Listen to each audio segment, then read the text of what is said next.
गिरौदपुरी वाला तोर महिमा हवे निराला। बाबा गिरौदपुरी वाला तोर महिमा हवे निराला। गोड़मा खड़ाऊ खानमा जनेऊ, गोड़मा खड़ाऊ खानमा जनेऊ, कलम कंठी माला। गुरु गिरौदपुरी वाला तोर महिमा हवे निराला। मोर गुरु गिरौदपुरी वाला तोर महिमा हवे निराला।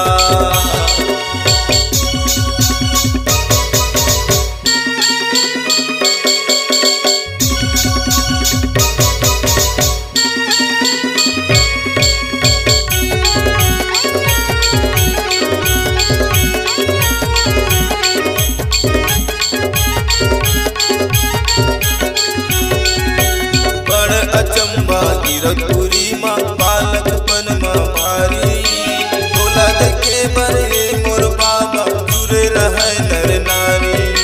भोला देखे बरे मोर बाबा आवत रहे नर नारी।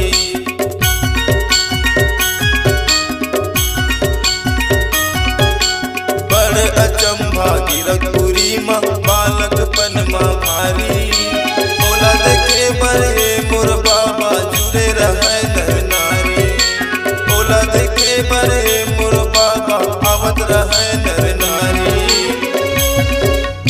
आँखी के तारा हमरो दिन के, आँखी के तारा हमरो दिन के, मंगू बाबा के दुलारा।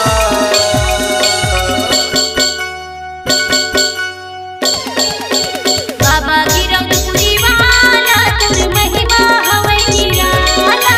बाबा गिरौदपुरी वाला तोर महिमा हवे निराला।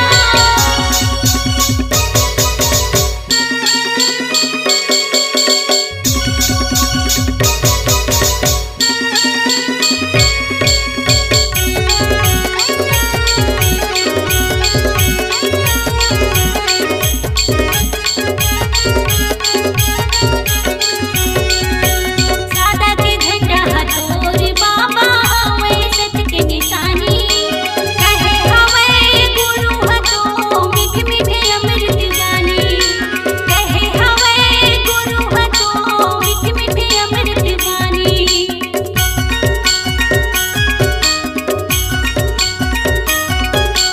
सादा के झंडा हथोर बाबा सत के हवे निशानी। कहे हवे गुरु हतो मीठ मीठे अमृत वाणी। कहे हवे गुरु हतो मीठ मीठे अमृत वाणी। गुरु के गावा बाबा के गावा,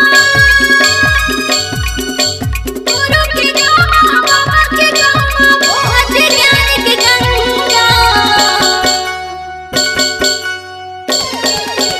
गुरु गिरौदपुरी वाला तोर महिमा हवे निराला। बाबा गिरौदपुरी वाला तोर महिमा हवे निराला।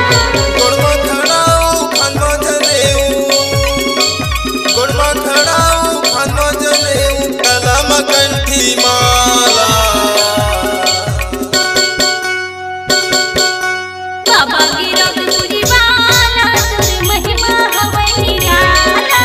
गुरु गिरौदपुरी वाला तोर महिमा हवे निराला। बाबा गिरौदपुरी वाला तोर महिमा हवे निराला। गुरु गिरौदपुरी वाला तोर महिमा हवे निराला।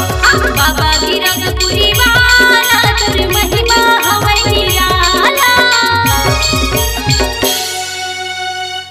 नमस्कार दोस्तों, नए नए छत्तीसगढ़ी गाने सुनने और देखने के लिए हमारी वीणा म्यूजिक को सब्सक्राइब करें और बेल आइकॉन के बटन को क्लिक करें।